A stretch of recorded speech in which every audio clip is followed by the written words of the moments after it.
What's up, everybody? Long time no see. It is a Live Before Lock show, also presented by SuperDraft.io, or check it out in the App Store.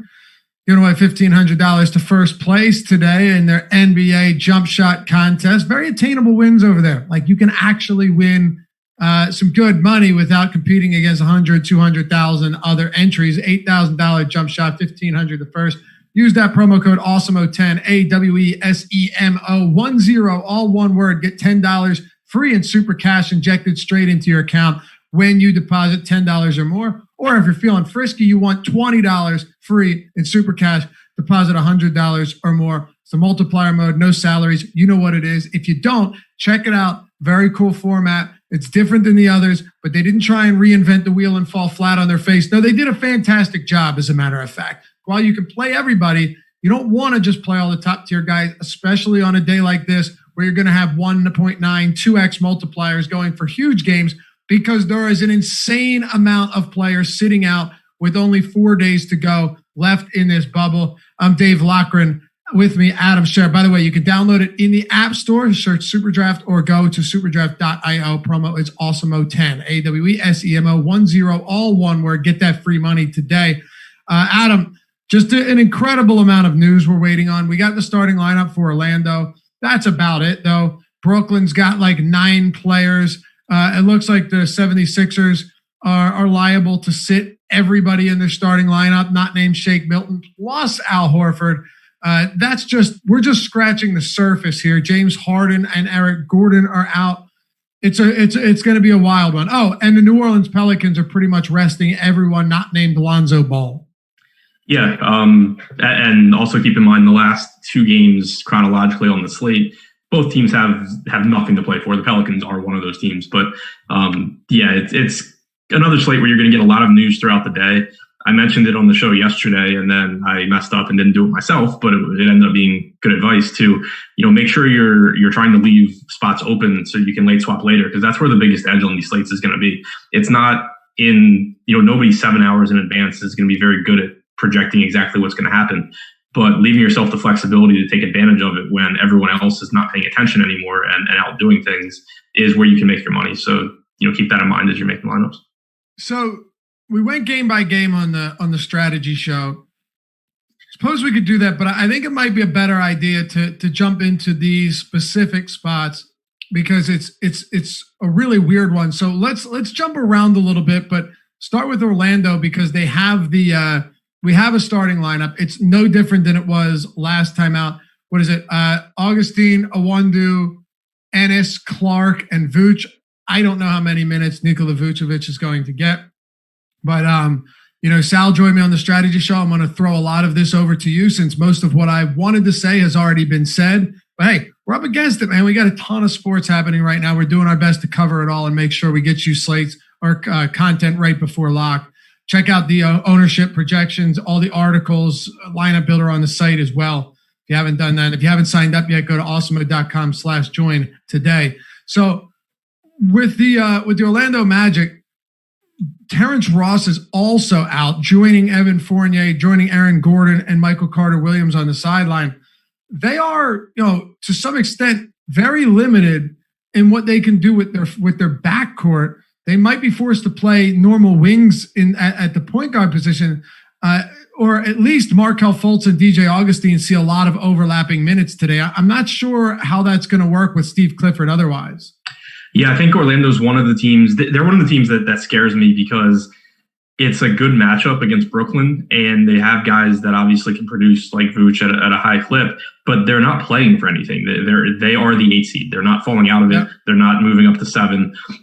Clifford was asked yesterday what he was asked, what he plans on doing with minutes. He kind of sidestepped the question, as you would expect, but he said he basically gave the answer that there is still value in minutes, getting these guys in rhythm for the playoffs.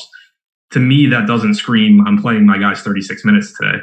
But I think you're getting any chance he does. Right. Like I gave Vooch about 30 minutes. I don't think I projected anybody on Orlando for over 30 minutes. I might go a little over for Fultz just because they're trying to get his legs back under him. I think that's a possibility. He's obviously someone that not that they're going to beat the Bucks in the playoffs anyway, but someone that potentially could be a difference maker if he can play big minutes. So I think Fultz and to a lesser extent Augustine are my two top guys from Orlando. Vooch is projected for a ton of ownership right now, though, and I'm not going to be getting there for a couple of reasons. For one, I mentioned that I don't think he plays monster minutes, but there's also a ton of potential value centers from the later games, whether you're talking about guys on Philly with Al Horford questionable, whether you're talking about like a Jackson Hayes for the Pelicans.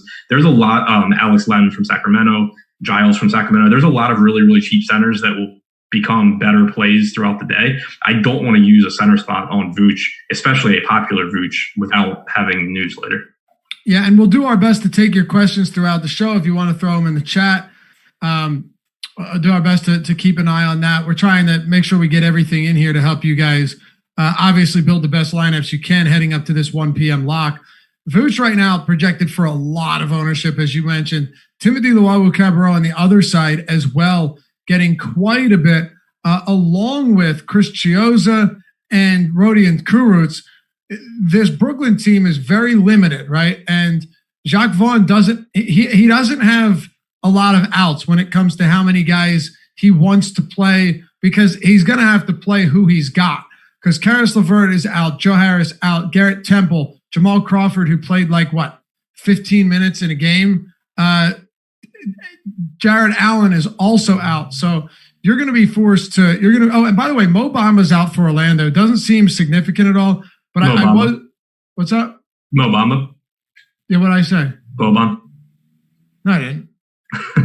Did I? Really? I think you did, unless I just misheard. I definitely said Mo Bamba, and it came out that way. Yeah, no, okay. That's really strange because Jordan Klein's producing the show. I see him nodding his head. Yes, definitely said Mo Bamba, but I guess it came out as Boban. It just sounded like Boban. I heard Boban, and I was like, "What game are you talking about?" Well, that's weird. I meant Mo Bamba. I said Mo Bamba. It just sounded weird, I guess. But he hasn't really been playing much anyway.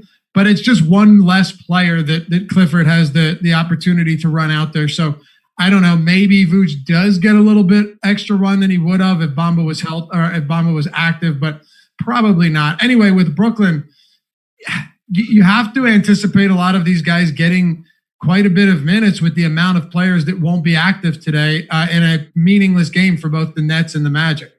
Yeah, it's not a great spot, but there's just so many pieces missing where there's not really one particular player on Brooklyn that I'm just jamming into lineups. In the crunch that I did before the show, my highest owned guy from Brooklyn on DraftKings is $4,400 Chris Chiozza at about 27%. But I'm getting to Chiozza, I'm getting to TLC, I'm getting to Kurus, I'm getting to Jeremiah Martin, who I think maybe goes a little bit overlooked, but he is not afraid to shoot. That's pretty much all he's done whenever he's gotten minutes. So I think at close to minimum salary, that's a guy that I like in tournaments. So kind of just mixing and matching between these guys, not taking a huge stand on any one in particular, though. I don't know if you can. I just don't think you can. I played 85% Lou Dort yesterday. You can. It doesn't go well. But that slate was even a lot different than this one because we've only gotten through almost two teams. There's 5 other teams that are sitting most of their starters. Right.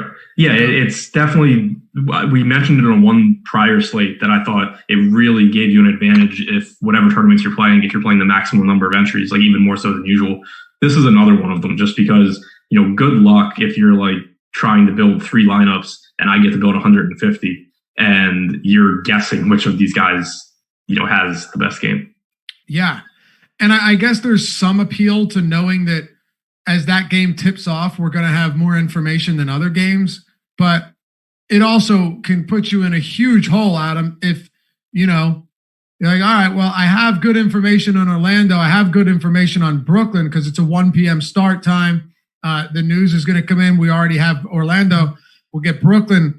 But then you've got 6 other games with very similar circumstances. So like you're saying, yeah, is there incentive to getting players from this game knowing what's going on? Sure, but to not leave yourself a bunch of outs is going to be tough. The problem is, where are you even going with some of these outs? Jumping around a little bit here. Philly, New Orleans, 2 huge ones. Patty Mills was just ruled out in San Antonio, by the way, with Bryn Forbes also out. and Derek White questionable. So that backcourt's going to be awfully thin today against Houston. Both of those teams playing at top 3 paces since entering the bubble. Across the board, man, there's so much uncertainty. And my guess is Mike Budenholzer against Washington, I would be shocked if he runs his starters out there for even close to their full allotment of minutes. Yeah, I think that's so. You mentioned having the certainty around the Brooklyn and Orlando guys. That absolutely drives ownership up. It's not that like we had full information going into this slate. Guys like Luau Cabarro and Chioza, they'd still be good plays, but they wouldn't be some of the highest owned guys on the slate. The reason they will be is because everyone knows that the situation now. But this isn't like, a regular season or, middle of the regular season slate where it's like, man, if I don't play this early value, I might, everyone might get ruled in and I can't get any value later. There's going to be a ton of value. Yeah. It's just a matter of exactly who it is. So you're not running a risk of being stuck and not having a value play to get to. You're going to have them. So, I don't think that you should be going over the field on this game simply because the ownership's can be so inflated relative to what it really should be once you have all the information. Yeah, my head's spinning with all of this, man. It really is. Morgan in Slack chat asked Chioza or Fultz on DraftKings. I have more Chioza at the moment. That's something that might change, though. Okay. I think they're close. What about Jeremiah Martin? Yeah, I'm interested in him. I think he maybe goes a little bit overlooked, but he has been a high usage guy when he's played. I think he probably plays, around 24 minutes. So he's someone at close to minimum salary that I'm getting to. Last one, Rodiance Kurus. You mentioned him a little bit here, but where are you landing on him right now with your preliminary crunches? Came in around 16% for me on DraftKings. Okay.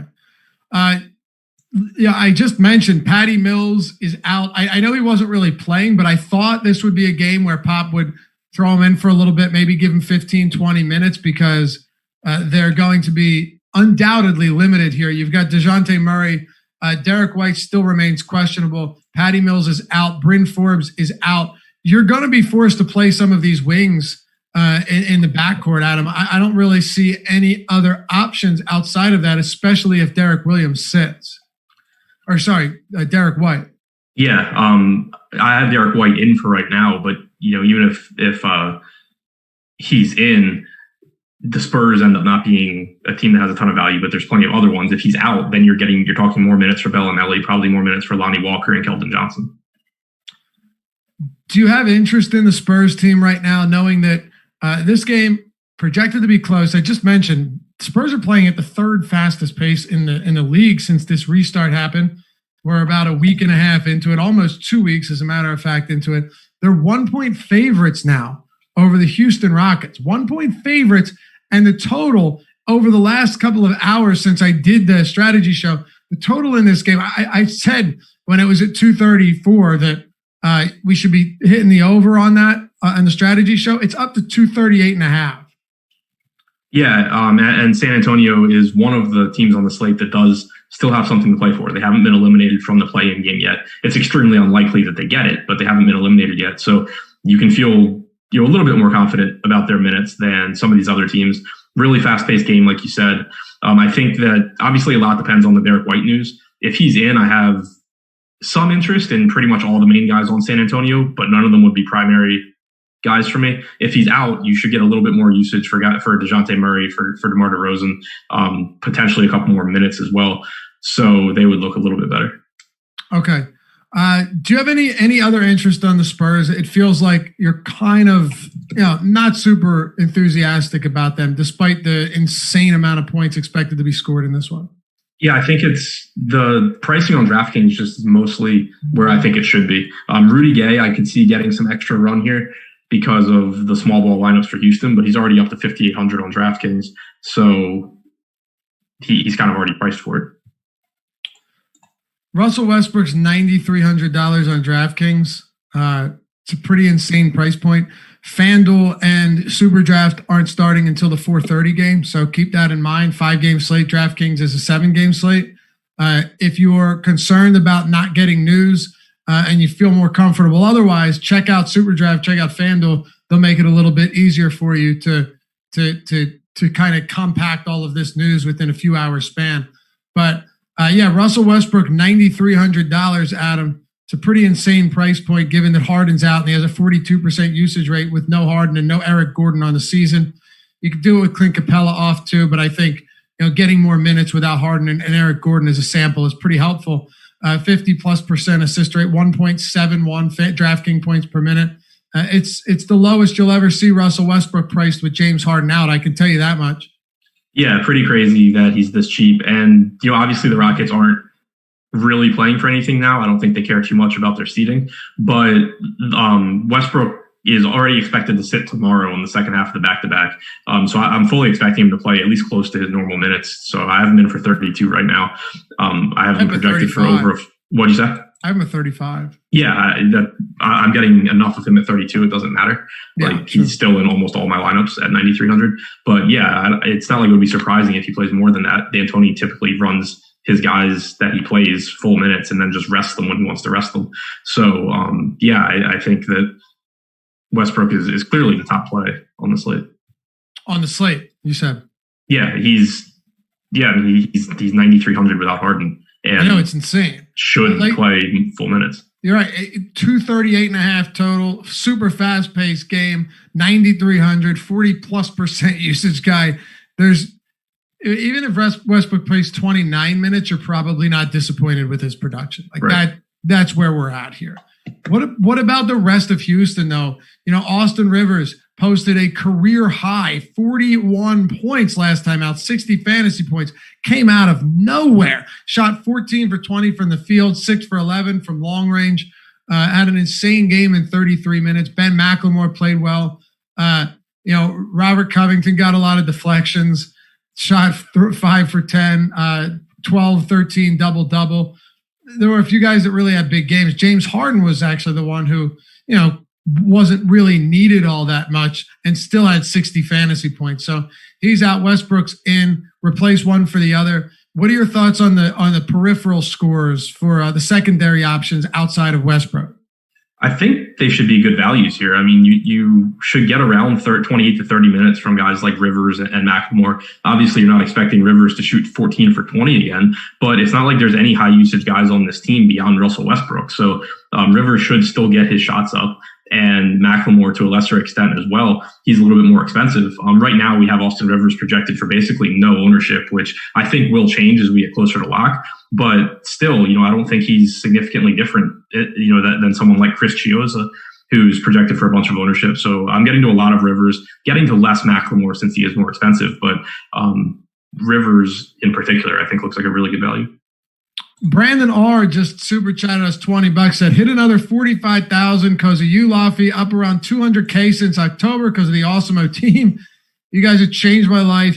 Bought my first house, having my first kid in a few months. So thanks, guys. That's awesome. That's fucking awesome, dude. Congrats. And thank you for that super chat. We really appreciate all the support you guys give us here on the show. And, hopefully we can make your lives easier as well in the process. Is Daniel House out? Asked Jack off. JAKOUGH. Solid job there, guy. Jack COUGH, but I get it. Don't worry. Anyway, I haven't seen news on House yet. Have you? He's questionable. Just still questionable. Yeah. Yep. If he's out, he's been playing between 31 and 33 minutes.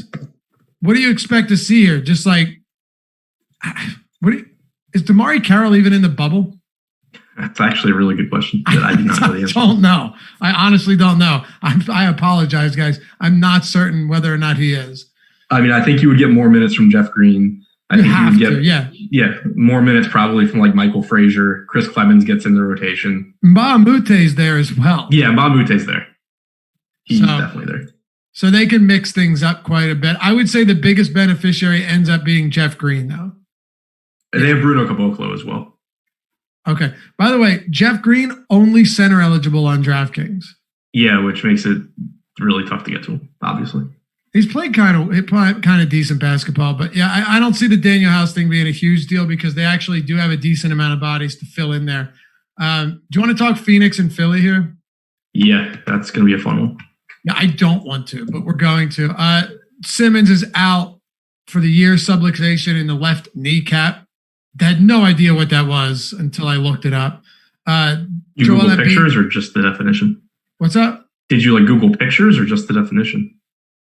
I don't know what it is either, but you made it sound like it was like gross. Oh, I know you'd be the one Googling pictures of dislocated kneecaps and shit. No, I Googled the definition. Oh, did you Google it? Anything good? I just Googled what it meant. And maybe a few pictures came along with it, 2 for 1. It's like where your knee pops out of its holder and pops right back in, but it can mess up the cartilage or something. I don't know. It's bad. He's done for the year.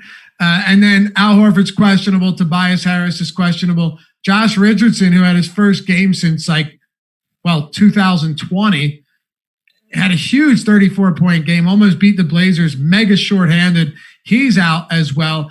At this point, Adam, and we can start with Philly here. At this point, what we've seen is Brett Brown's waving the white flag on seeding number 1, and quite frankly, probably the season as well, but definitely on seeding. It appears as though he's just sticking with 6 and saying, screw it, we'll play whoever we have to.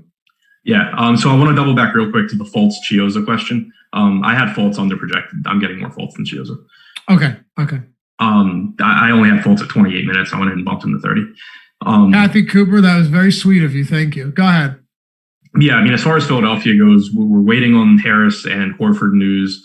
Brown apparently alluded to resting Harris, so he seems very, very questionable. Horford is questionable. I doubt either one plays. They're not playing for anything. They've kind of babied Horford all year anyway, whenever he's had any sort of injury. So I'm guessing they just completely tank this game, which obviously opens up tons of value in the front court with Kyle O'Quinn and Norvell Pell. It opens up value on the wings with Korkmaz, Matisse Thybulle, who obviously is less interesting just because he doesn't produce at the same rate, but the minutes should be there. Shake Milton and Alec Burks should play a bunch. So if you assume all those guys are out, it opens up a ton of value. Obviously, we'll get that information a little bit later, but it should keep. This is definitely one team where there's going to be value. It's just a matter of exactly who it is, and finding that out after lock. They're naturally going to be lower owned than, for example, the Brooklyn value. Yeah, I like Alec Burks today. Yep. I mentioned to Sal that. So I was reading chat. If you just said this, feel free to virtually. I said I liked him. I didn't say any reasons. Okay, so Brett Brown closed each of the last 2 games with Alec Burks. And he was, when Burks first came over, remember it took him like 14 days to get to Philly when he came over at the trade deadline? And it's like, yeah, this guy doesn't want to play here. And then Brett Brown's like, all right, well, then I'm not going to play you. But in all seriousness, his minutes were very strange. His first 2 games in the bubble, he played 12 and 10 minutes, both of which were very competitive, then 20. And then he played 28 against Orlando, 23 against Portland, but closed both of those games out. I think we're looking at a situation without Simmons and without Richardson where Alec Burks can get a good 28 minutes, but not only that, be very useful from an opportunity and usage standpoint because Adam, in each of those last 2 games, he's been heavily involved as a scorer. Yeah, and he's always been someone that can score when he plays like with the second unit, and he's not out there with ball dominant guys, which will clearly be the case here in Philly. Daniel House just ruled out for Houston. Okay, there you go. But yeah, I mean, Burks is definitely a prime candidate to be the leading scorer for Philly today. Okay, any other thoughts on the Sixers? If let's say. See, I don't know if I feel like Brown's going to sit both Horford and Harris. If he does, then it's just a gigantic shit show. Right. I mean, even if Horford's in, I guess he would become viable based on his rates. But so let's say Harris is out, Horford's in. Do you think Horford's actually playing real minutes, or is he playing like the first half? Dude, I don't know. Right. I wish I had a better answer for you. I really don't know.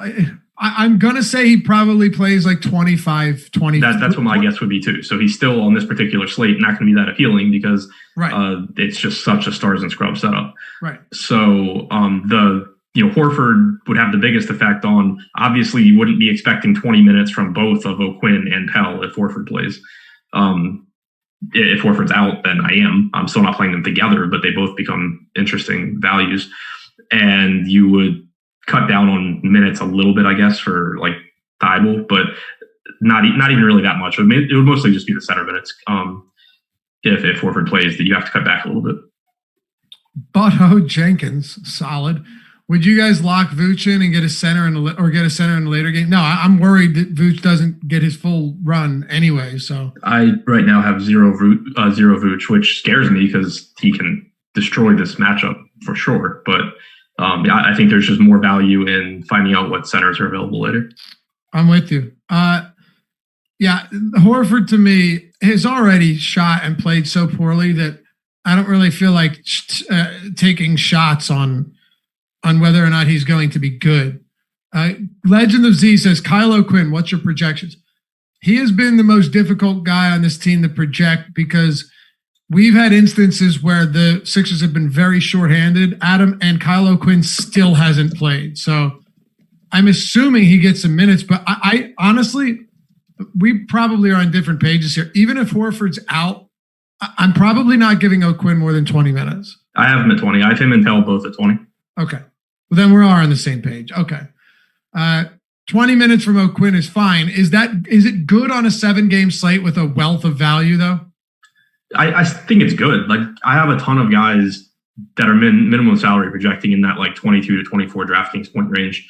Right now, because we don't have news, O'Quinn should be really low owned.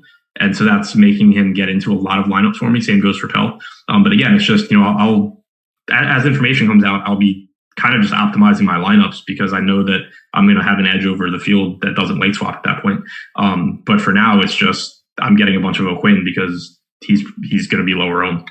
Final thoughts on the Sixers, Matisse Thybulle, Furkan, Korkmaz, and the like. Korkmaz is 3K. I don't really see how he doesn't play like at least mid-20s and be one of the higher usage guys, assuming that Harris and or Horford are out. What about the Phoenix Suns? By the way, Aaron Baines went from doubtful to questionable. Kelly Oubre remains doubtful. So just so everyone's aware of the injury situation there.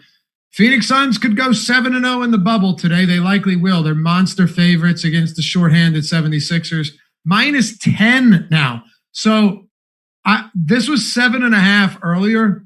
It's 10 now. Maybe that does suggest that Horford and Harris both sit. I don't know, but huge favorites, 226 total. Where are you going with the Phoenix Suns, if anywhere? Devin Booker, primarily. Phoenix, obviously one of the teams that's playing for something. They have to win this game. Booker, of course, is going to lead the team in usage. He plays big minutes. The only thing really keeping his exposure in check is that, Russell Westbrook is playing without Harden. You have Luka, who we'll talk about later. You have Damian Lillard in a game that they have to win. So there's still guys to get to in that price range, outside of Booker, and that does keep the ownership in check a bit. But, he's just been a good spot against, a Philly team that doesn't, like, Simmons is who would be defending him. He's gone. I guess they'll use Thybulle, but, basically against the Philly backups. So he looks really good. You have Ayton going up against an Embiidless front court, which is appealing as well. His usage has been down in the bubble as Booker has taken on a bigger role. Ayton's only at about 21%, but he clearly still has a path to a monster double-double here. Okay. Yeah, it has been strange to see Ayton's usage drop a little bit. And it's not like anybody else has seen super high usage either. Rubio's got the same usage as DeAndre Ayton. Dario Saric is 22%. Kaminsky in his 47 minutes is 20%. Everyone's around 20%. Outside of Devin Booker, who's at 34. So, yeah, you're right about that. Do you want to talk about Boston and Memphis? I don't think there's that much to talk about here. As far as appeal goes, this game doesn't do a whole lot for me. Boston being a super balanced team. Kemba Walker's interesting at that price point, assuming Brad Stevens wants to ramp his minutes back up in preparation for the playoffs. But, Memphis... I expect. Here's the one good thing I can say, and I'll throw it over to you, Adam. I do expect Memphis to compete because, well, they need to win this game. They need to win this game desperately to hang on to that 8th seed. They have really struggled. They've won 1 of 6 games in the bubble, and now they've got Boston. But as it stands, they're only 3-point dogs. Last time they were a 3-point dog against a good team, they blew them out. That was the OKC Thunder. Yeah, so this one is, I think, one of the less appealing games.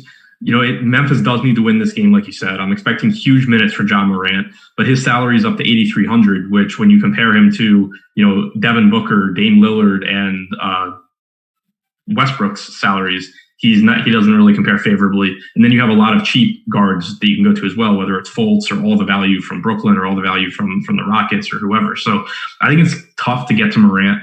Kind of the same can be said for Valanciunas at a center position that I expect to have a lot of value. And then there's not really much else appealing from Memphis. And then on the Boston side, they're definitely a team that I'm concerned about the minutes for their starters.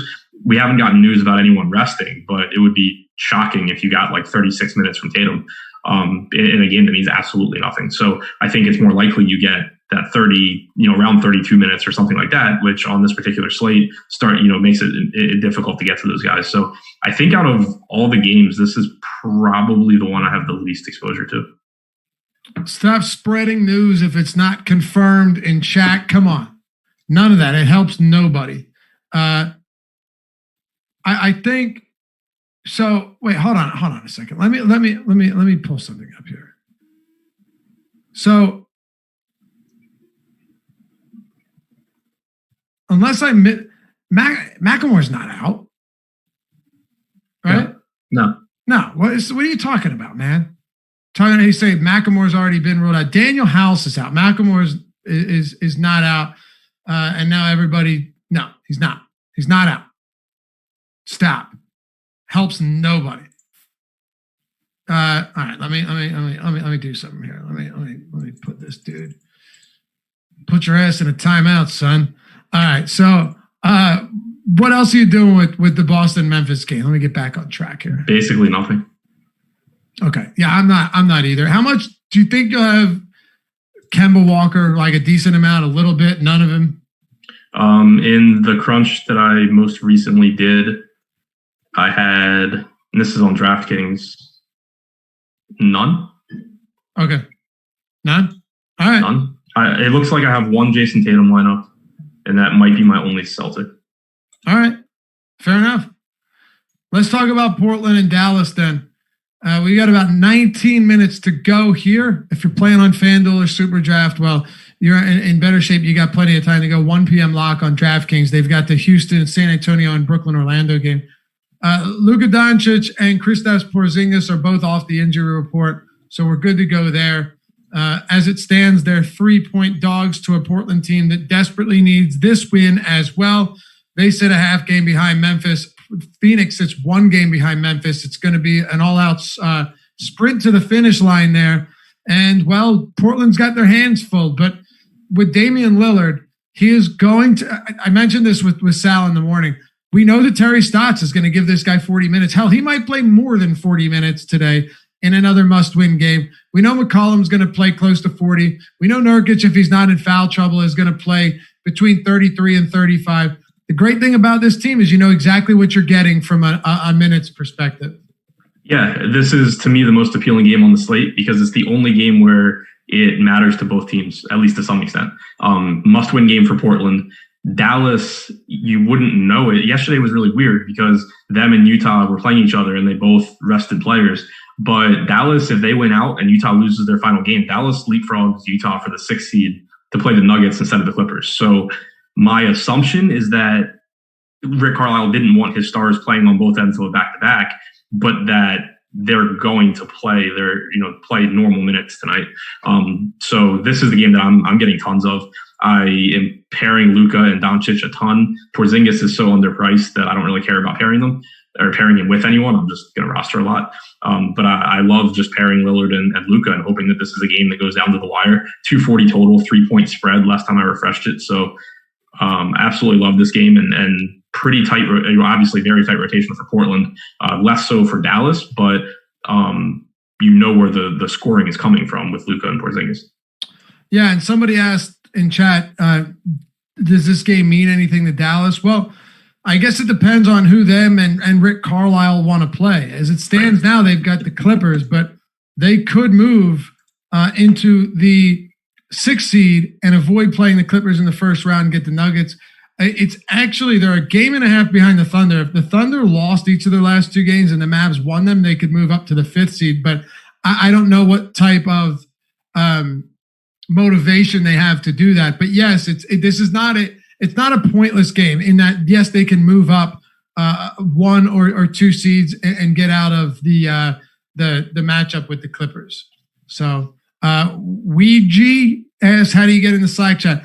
Support at awesemo.com. Email us at support@awesemo.com. If you're a premium sub and you're not in Slack chat yet, definitely check that out. Hop in there. We've got conversations and DFS talk for every sport all day long. And if you haven't signed up at Awesemo, go to awesemo.com/join. We get the best tools and ownership. All of it developed and used by Alex Baker, Awesemo himself, #1 ranked DFS player in the world. It's his real tools. He uses them himself.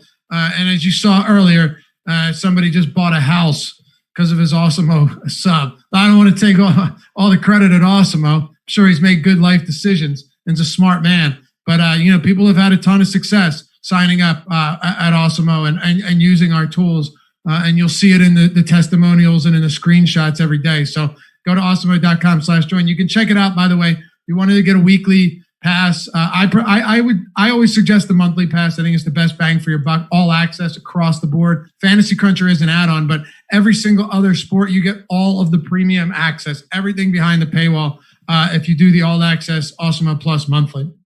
So check that out at awesemo.com/join. And by the way, scroll all the way to the bottom. You'll see tutorial videos on our best, most popular tools. So you know exactly what you're getting before you jump in head first. So Lillard and Doncic, very interesting here. What about Porzingis though? Because he's got a 31% usage rate in the bubble. I've said it so many times now. I'm a broken record, but it's basically him and Doncic doing all of the heavy lifting for the Dallas Mavericks. He played 38 minutes against the Clippers and then 40 minutes in that overtime game against Milwaukee before fouling out.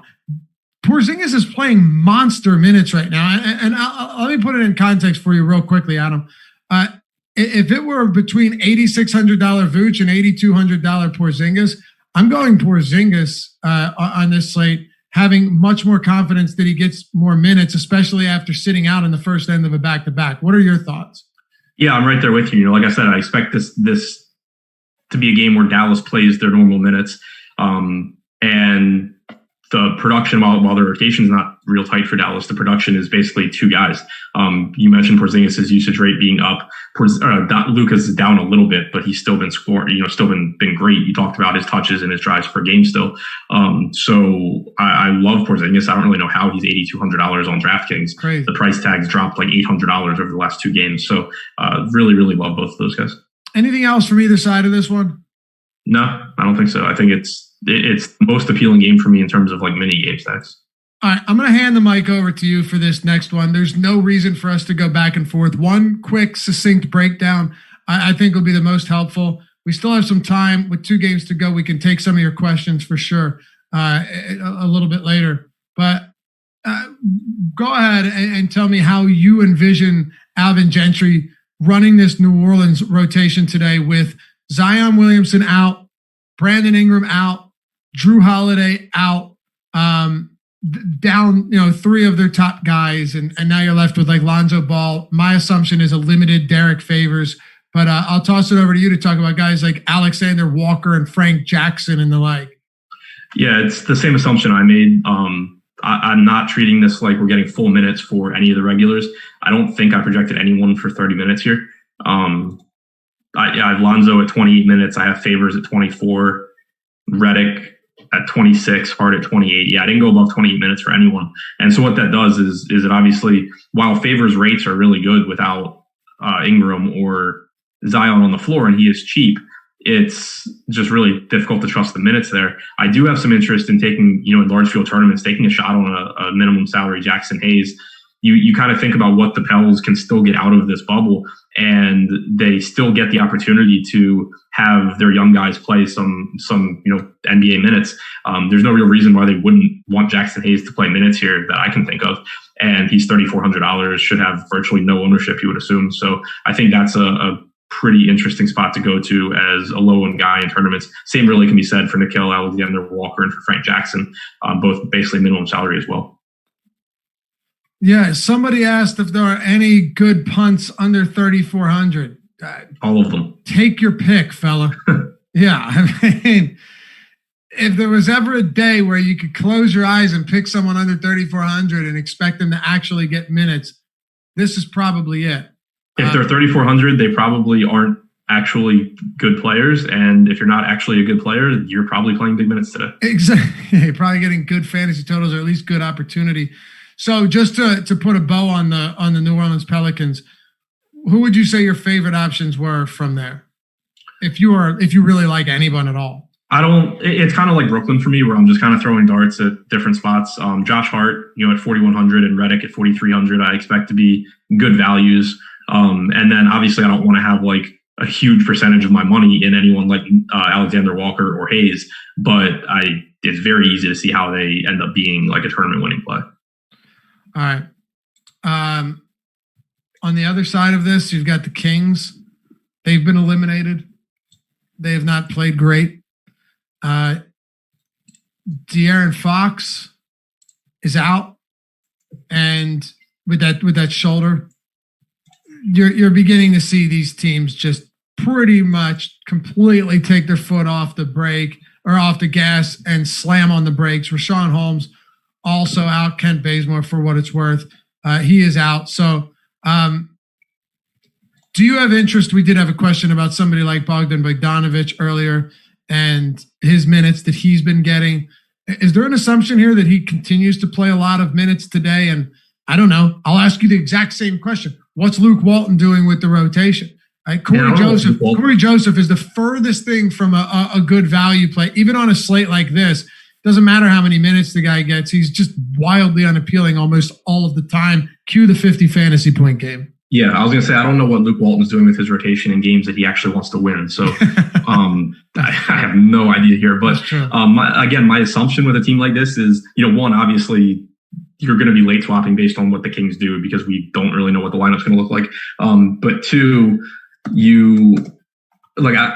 don't expect 32 minutes or 34 minutes from Bogdan. I have him at 28 minutes, which when you adjust for Fox being out, still makes him a good value. It doesn't make him like one of the best plays on the slate necessarily for me, like he's projected to be owned, but still, a good value. I think that this is another team though, where you're not going to get huge minutes from anyone. I don't really think, but you can look to, taking some shots on some value guys, whether it's, a Len or a Giles, who I have both in for 18 minutes. I think Jabari Parker might actually get in the rotation and play like 18 to 20 minutes. How far he has fallen. Yeah. But, just another team where you're not real confident in any one particular player outside of to some extent Bogdan if he does start. But there's certainly opportunity to go around. I took the under on every single Bielitsa prop the other day, and it was the smoothest. Some people like sweating bets, not me. Give me smooth sailing all day long, right? Guy played 4 minutes in the game, right? Which is one reason I think that Parker's in the rotation today. I think so too. And mind you, Rashawn Holmes was out that game as well. And it was against a small ball Houston team. Bielitsa still only played 4 minutes and like 58 seconds, right? So That tells me all I need to know there for sure. 5 minutes in a matchup where if this game were in March and you heard that Holmes was out and Bagley was out, wouldn't you think Bielitsa would be starting at the 5 over Alex Len against the Rockets? Yeah, I thought Bielitsa would get pretty decent run in that game. Yeah. When I saw his last game that Holmes only played 15 minutes and Bielitsa played basically nothing, it kind of tipped me off that Walton was looking to take a different direction. You ready to close this out? Yep. All right. And we'll still have some time for your guys' questions. Milwaukee and Washington. I am thoroughly convinced that even though Giannis Antetokounmpo had, by the way, that was oral surgery yesterday. It wasn't just like a rest game. I'm pretty convinced. By the way, did they bring the oral surgeon to him? They must have for him to be playing today. Yeah, I don't know. It's a good question. Wouldn't you have to quarantine if you leave the bubble, right? Like Yeah, like that's why Terrence Ross can't play today. Huh. I never cease to amaze myself. Anyway, I don't think Budenholzer is going to, by any stretch, play his starters for a lot of minutes. Please explain to me what the point would be against Scott Brooks' Washington Wizards with the number 1 seed locked up for Milwaukee. What would be the point of playing your starters full run today? Keep them in full run. I have no idea. Like, they're playing to stay in shape, but I have no idea. Like, no, I think they'll play, but I think they probably don't start the second half. Yeah, I mean that's entirely possible. I have them in for like 26 minutes, but I don't really disagree with you. Rockets starting Westbrook, McLemore, Green at the 4. At the 3? Why do I even say there's no positions don't matter anymore? Westbrook, McLemore, Green, Covington, and Tucker. Unfortunately, Green's only center eligible, so it completely makes him less appealing. Anyway, we're on the same page. Look, if I was projecting Giannis, I'd be giving him around 24, 25 minutes, but it's still not enough to get there. His price has come down, but still, that's assuming he plays. Middleton, Bledsoe, I don't know, man. This game to me is pretty unappealing, but maybe you have a different take. You can hit both sides of it, and then we'll get to this question. We have about 5 minutes left. I'm interested in the Washington side primarily because you have Troy Brown, who the Wizards still have an incentive to play big minutes, being first round pick they want to develop. So I still like Troy Brown. I still think Ish Smith is underpriced. But outside of that, I don't really have much, and I'm even less interested in the Bucks side unless you're taking shots on like a Pat Connaughton or a Dante DiVincenzo. All right. What else? Nothing else on this one? Pretty much. No, I think other than the Boston game, I probably have the least amount of interest in this one. Yeah, me too. Everything else just has so much. I see a bunch of comments about Jackson Hayes. Any additional thoughts on Jackson Hayes today? No, I already said that I liked him in tournaments. Okay. Troy Brown keeps getting talked up and he keeps failing to go off. When? The first game? What? Getting talked up or failing to go off? Failing to go off. What's he been producing? I mean, like, he didn't go off last game. He scored like 33 points because he didn't play in the fourth quarter, or he played like 2 minutes in the fourth quarter. Yeah, he really actually hasn't been bad at all. He's produced 30 plus fantasy points in 5 straight games, which isn't great at his price point, but I don't think he's been killing you either. Yeah, I don't think he's been an unmitigated disaster. Pirtle or Eubanks? Pirtle. Yeah, Pirtle, but I'm not in love with either side of that. I think center's got a lot of quality options. Jakob Pirtle, foul trouble is one thing that legitimately concerns me about him. Minutes are another thing that under Greg Popovich, I'm not necessarily sure how much run he's going to get. With your prelim crunch, how much Pirtle did you get? I don't think any. I'm running a new one now, trying to get it in. Yeah, I can't imagine I would get a lot of Jakob Pirtle. Let's see. Gary Clark and McLemore or Hart and Jeff Green? Hart and Green. Okay. Thomas Bryant at an ownership discount today, asked Russell. Thomas Bryant's been good. Facing Milwaukee, playing at an elevated pace, of course. The minutes are, it's hard to say if I guess at some point you just have to say, screw it. I'll project him for this many minutes and hopefully he's okay. I think Thomas Bryant is still a bit too expensive in this spot though. Yeah, I'm not getting to Bryant because there's so many value centers that I think are going to be in play. Yeah. If he was discounted and it was like, 6,000, then I think we'd be having a different conversation here. But yes, ownership discount is because that price is getting there. Jeff Green getting more minutes because he's starting or staying around 20 to 25. No, I think Jeff Green because, mind you, Jeff Green's starting because Daniel House is out. So, I think Jeff Green gets close to 30 minutes today. Hield or McLemore? Ugh. Adam? What was the question? Buddy Hield or Ben McLemore? I think Hield. All right. Anderson or O'Quinn? Jeez, what a slate this is. Yeah. Anderson's going to be way higher on. Yeah, he is. O'Quinn on a per minute basis is actually good. It's just question whether or not he gets those minutes. Matthew Tracy, Westbrook or Nurkic? Westbrook's the best play on the slate. Oh, here's a good one. Burke or Chioza in cash? Chioza. All right. Well, I guess, in cash, it's a different question. I like Burke a lot. I guess, both of them. Wait, Burke or Burks? Oh, you're right. He said Burke. My fault. You're right. Totally. He must mean Burks, right? Yeah, I mean, I think the answer either way is actually it's really close between. Yeah, that's what I thought he was asking. I thought he was saying Burks or Chioza. If it's Burke, then it's not even a question worth answering. TLC or Anderson? Same thing. Huh? It's the same thing. Like whichever one's lower owned, I guess. Yeah. All right. Joseph or Clark? Oh my God. These are not insulting to you guys, but I haven't come across these questions. It's nothing like this in a long time. I don't know, dude. Flip a coin. Probably Clark. Corey Joseph just is one of the lowest upside guys. The problem is Bogdanovich is just going to do all the ball handling and Joseph's going to stand around. So it's not even like he's a de facto point guard, name only. That's it. You're welcome, E-Rush. Thanks for hanging out with us every day. Melo or Rudy Gay in cash? Melo. Lillard or Westbrook? Are you going to try and be getting Lillard and Westbrook and like Lillard and Doncic or Westbrook and Doncic into most lineups? Yeah, I crunched with a rule that if I have Lillard or if I have Doncic, I have to have one of the main Dallas guys or Portland guys. And I would think so. Yeah, Westbrook's just going to be in them. All right. Hey, good luck to everyone. Thanks for hanging out. Before you head out, help us get to 200 likes. We still got 1,200 people in here. Only 142 likes, man.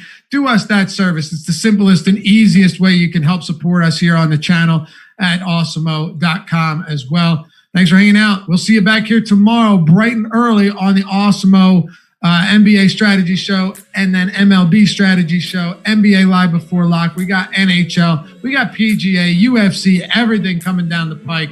Don't go anywhere. This is your home, your only place for DFS, the best out there. We'll see you soon.